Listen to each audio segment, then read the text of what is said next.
اسلام آباد میں وفاقی وزیر خزانہ محمد اورنگزیب کی پوسٹ بجٹ پریس کانفرنس کے دوران صحافیوں نے احتجاج کرتے ہوئے واک آؤٹ کیا۔ صحافیوں کا موقف تھا کہ ایف بی آر کی جانب سے بجٹ پیش کرنے سے قبل یا اس کے فوراً بعد ٹیکنیکل طور پر بریف نہیں کیا گیا اور ایسا نہ کرنے سے ٹیکسز اور دیگر اہم مالیاتی امور رپورٹ کرنے میں شدید مشکلات پیش آئیں۔ ٹیکسز سے متعلق حقائق چھپانے کی کوشش کی گئی۔ وفاقی وزیر اطلاعات و نشریات عطا اللہ تارڑ سے مذاکرات کے بعد صحافیوں نے پوسٹ بجٹ پریس کانفرنس کا بائیکاٹ ختم کیا۔ اپنی پریس کانفرنس کے اختتام پر وزیر خزانہ نے اس معاملے پر صحافیوں سے معذرت بھی کی۔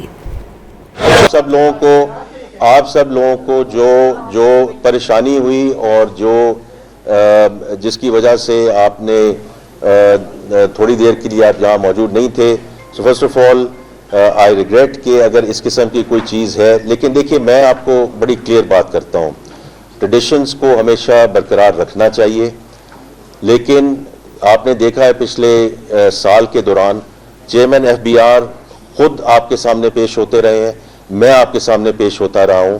In terms of having these type of discussions, we will continue to accelerate this.